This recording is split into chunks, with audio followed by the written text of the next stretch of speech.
अस्सलाम वालेकुम my dear students, उम्मीद है आप सब लोग खैरियत से होंगे। और कल हमने चैप्टर नंबर 9 सॉल्यूशंस को स्टार्ट किया था। चैप्टर नंबर 9 सॉल्यूशंस में हमने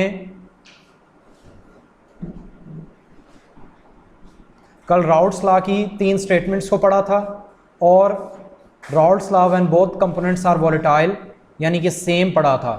आज हमारा लेक्चर है कॉलिगेटिव प्रॉपर्टीज़। कॉलिगेटिव प्रॉपर्टीज़ ऐसी प्रॉपर्टीज़ को कहते हैं जिसके अंदर सॉल्यूशन की प्रॉपर्टीज़ जो हैं नंबर ऑफ सॉल्यूट पार्टिकल्स पे डिपेंड करती हैं। ठीक है, colligative properties are those properties in which depends on number of solute particles are called colligative properties. देखें अब, the colligative properties are the properties of solution that depends on the number of solute and solvent molecules or ions. Next इसके पास है types of colligative properties। 4 तरह की properties दी हुई हैं। Number 1 है lowering of vapor pressure, number 2 है elevation of boiling point, number 3 है depression of freezing point और नंबर 4 है osmotic pressure। Next, colligative properties को कॉलिगेटिव प्रॉपर्टीज ही क्यों कहते हैं। फॉर एग्जांपल हम कॉलिगेटिव प्रॉपर्टीज चेक करना चाहते हैं, क्या करेंगे, ये आपको सारी की सारी एक्सप्लेनेशन दी हुई है। The reason of these properties to be called colligative can be explained by considering 3 solutions. हम क्या करेंगे, 3 सॉल्यूशंस को लेंगे, 6 ग्राम यूरिया, 18 ग्राम ग्लूकोज और 34.2 ग्राम सुक्रोज को लेंगे और इनको 1 kg वाटर के अंदर डिसॉल्व कर देंगे। सबको सेपरेटली डिसॉल्व करेंगे। क्या करेंगे, 6 ग्राम यूरिया 1 kg वाटर के अंदर डिसॉल्व कर दिया, इसी तरह से 18 ग्राम ग्लूकोज 1 kg वाटर के अंदर डिसॉल्व कर दिया और 34.2 ग्राम सुक्रोज को 1 kg वाटर के अंदर डिसॉल्व कर दिया। अब ये जितने भी सॉल्यूशन बने हैं ये 0.1 मोलल सॉल्यूशन बन चुके हैं। 0.1 मोलल सॉल्यूशन बन चुके हैं। प्योर H2O है certain value of vapour pressure. अब आपको पता है कि वाटर का अपना एक सर्टेन वेपर प्रेशर होता है हर टेम्परेचर पे। अब ये जो तीनों सॉल्यूशंस हैं आपने बनाया इनको वाटर के अंदर है, the vapour pressure will be lowered. जैसे ही आप सोल्यूट की मिकदार ऐड करेंगे वाटर के अंदर, यानी कि यूरिया ऐड करेंगे, ग्लूकोज ऐड करेंगे या सुक्रोज ऐड करेंगे, ये क्या करेगा, वेपर प्रेशर को लोअर कर देगा, कम कर देगा, डिप्रेस कर देगा। अब इसकी रीजन पे आते हैं। The reason is that the molecules of solute present among the surface of solution decrease evaporating capability. अब देखें सोल्यूट करता क्या है, सोल्यूट जैसे ही ये वहां पर सॉल्यूशन में जाएगा तो इस सरफेस ऑफ सॉल्यूशन के ऊपर क्या करेगा, एवोपरेटिंग टेंडेंसी जो होती है, एवोपरेशन की जो होने की सलाहियत है उसको डिप्रेस कर देता है, लोअर कर देता है। It seem that sucrose solution should show the maximum lowering of vapour pressure. इसकी वजह से क्या होगा, फॉर एग्जाम्पल आपने सुक्रोज सॉल्यूशन क्या होगा, डिप्रेस हो जाएगा, मतलब इसका लोअरिंग वेपर जो वेपर प्रेशर है वो लोअर हो जाएगा। While urea should has minimum lowering of vapour pressure, urea का जो वेपर प्रेशर होता है वो लोअर होता है। The reality is that lowering of vapour pressure in all these solutions will same. अब याद रखिएगा, लोअर वेपर प्रेशर जो लोअर होगा वो सेम टेम्परेचर पे इन सबका सॉल्यूशंस का सेम होगा। क्यों, इसकी रीज़न ये है कि आप जो यूज़ कर रहे हैं इसके अंदर number of particle same use कर रहे हैं। We have added 1/10 of Avogadro's number of particles. The lowering of vapor pressure depends upon the number of solute particles. अब जो lowering of vapor pressure हुआ है ये solute particles पे depend करता है। Next आपके पास examples और इन्हीं को explain किया हुआ है। इसके बाद जो conditions होंगी वो कौन सी fulfill होंगी। तो अगर आप colligative properties को observe करना चाहते हैं, following conditions of solution जो है वो ये फॉलोइंग कंडीशंस को फुलफिल करेगा, तभी वो कॉलिगेटिव प्रॉपर्टीज को आप ऑब्जर्व कर सकते हैं। Number 1, solution should be dilute. मतलब डाइल्यूट का मतलब ये है कि सॉल्वेंट की मिकदार बहुत ज़्यादा हो और सॉल्यूट जो हो वो बहुत कम मिकदार में होगा, तो सॉल्यूशन शुड बी डाइल्यूट होगा। Number 2, solute should be non volatile. मतलब कि आपके पास सॉल्यूट जो होगा वो उसके पास एवापोरेटिंग टेंडेंसी ज़्यादा ना हो, मतलब कि नॉन वॉलेटाइल इन नेचर हो। और थर्ड पॉइंट है नॉन इलेक्ट्रोलाइट हो। ओके, इसके बाद फर्स्ट हमारे पास इसकी टाइप है लोअरिंग ऑफ वेपर प्रेशर। अब लोअरिंग ऑफ वेपर प्रेशर की सबसे पहले नाम से जाहिर है कि लोअरिंग ऑफ वेपर प्रेशर क्या होगा कि ऐसी चीज़ जो वेपर प्रेशर को लोअर कर दे उसको लोअरिंग ऑफ वेपर प्रेशर कहेंगे। ठीक है, आम अल्फाज के अंदर।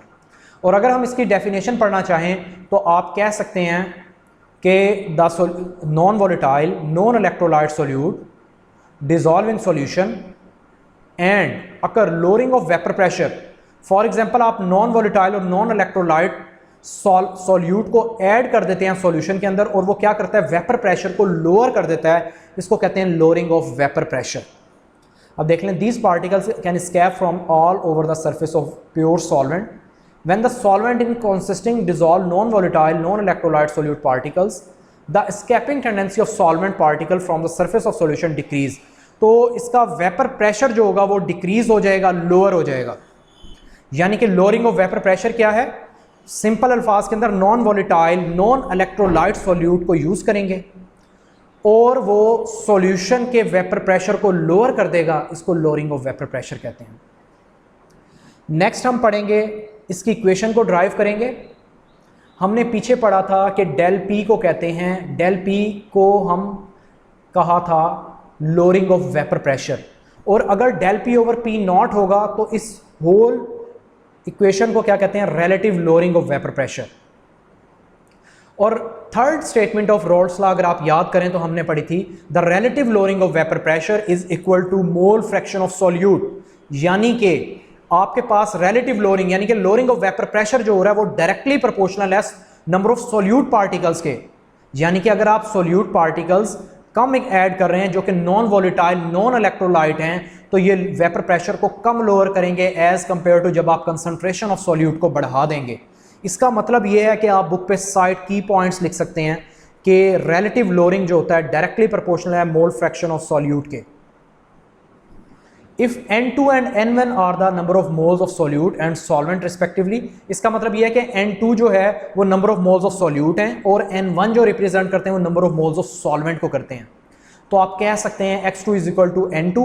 N2 का मतलब ये है कि number of moles of solute divided by, याद रखिएगा बुक के अंदर ये नहीं लिखा हुआ लेकिन एक पॉइंट ऐड कर लीजिएगा कि नंबर कि मोल फ्रैक्शन जो होती है, mole fraction of solute for example मैं बात कर रहा हूं, mole fraction of solute is equal to number of moles of solute over total number of moles of solution given divided by total number of solution पे divide करेंगे तो आपके पास mole fraction आ जाएगी। सिंपल इस इक्वेशन के अंदर relative lowering of vapour pressure की equation के अंदर x2 की वैल्यू को पुट करेंगे। जब आप पुट करेंगे तो आपके पास इक्वेशन बन जाएगी ये। अब याद रखिएगा फॉर डाइल्यूट सॉल्यूशन, मैं कह रहा हूं कि आपके पास सॉल्यूशन जो है वो डाइल्यूट है। देखें हमने ये पढ़ा था कि कॉलिगेटिव प्रॉपर्टीज को अगर आप डिस्कस करना चाहते हैं तो तीन प्रॉपर्टीज को माइंड के अंदर रखना है। नंबर वन, तीन चीजों को फुलफिल करना है। Number one, non volatile solute, non electrolyte solute, and third condition for using dilute solution. और डाइल्यूट सॉल्यूशन क्या होता है, जिसके अंदर सॉल्वेंट की मिकदार ज्यादा होती है। तो अगर हम ये कहें कि किसी भी सॉल्यूशन के अंदर सॉल्वेंट की मिकदार ज़्यादा है तो इसका मतलब है सॉल्वेंट जो है वो बहुत ही कम है और आप उसको निगलेक्ट कर सकते हो। तो जब आप number of moles of solute को निगलेक्ट कर सकते हो तो आप ये भी कह सकते हो कि N2 अप्रॉक्सीमेटली इक्वल टू 0। तो आपके पास इक्वेशन बन जाएगी N2 ओवर N1, क्योंकि N2 जो है वो निगलेक्ट हो चुका है। तो आपके पास बेसिकली ये इक्वेशन बन जाएगी। अब आप N1 क्या होता है, नंबर ऑफ मोल्स। और अब आप चैप्टर नंबर 1 का टॉपिक याद करें, कॉन्सेप्ट ऑफ मोल, जिसके अंदर हमने पढ़ा था number of moles is equal to given mass over molar mass. Given mass को रिप्रेजेंट करते हैं W1 से और मोलर मास को रिप्रेजेंट करते हैं M से, कैपिटल M से। ओके, तो आप N1 और N2 की वैल्यूज को पुट करेंगे। N1 है या ना यहाँ पर number of moles of solvent, तो number of moles of solvent बराबर होगा given mass of solvent over molar mass of solvent के। इसी तरह से number of moles of solute जो है वो बराबर होगा given mass of solute over molar mass of solute के। अब आप क्या करेंगे, आप इसकी वैल्यूज को पुट करेंगे। जब पुट करके इक्वेशन को रीअरेंज करेंगे तो relative lowering of vapour pressure जो है वो बराबर हो जाएगा W2 over M2 multiply by M1 over W1। जब आप इसको रीअरेंज करेंगे, क्योंकि आप मेजर करना चाहते हैं मोलर मास ऑफ सॉल्यूट को, तो मोलर मास ऑफ सॉल्यूट को आप रिप्रेजेंट करते हैं M2 से, तो M2 को एक साइड पे लिख लेंगे, बाकी जितने भी होंगे उनको रीअरेंज करके आपके पास इक्वेशन आ जाएगी M2 is equal to that is, और जो आपके पास ये इक्वेशन होगी ये असल में क्या है, मोलर मास ऑफ सॉल्यूट को आप यहाँ से मेजर कर सकते हैं। और जो सॉल्यूट है उसकी नेचर अभी मैंने बताई है क्या होगी, non volatile and non electrolyte होगी। ओके, तो यहाँ तक आज हमारा लेक्चर था। ओके जी, ये आप प्रिपेयर करें। इसके बाद हमारे पास 2 एप्लीकेशंस, बल्कि सॉरी 3 एप्लीकेशंस रह गई हैं, elevation of boiling point and depression of freezing point. तो इंशाल्लाह वो 3 से 4 टॉपिक्स हम इंशाल्लाह 2 नेक्स्ट लेक्चर्स के अंदर कवर करेंगे, तो आपका इंशाल्लाह सिलेबस हमारा कवर हो जाएगा। ओके जी, अल्लाह हाफिज़। सर ये बंद कीजिए। कैसे कैसे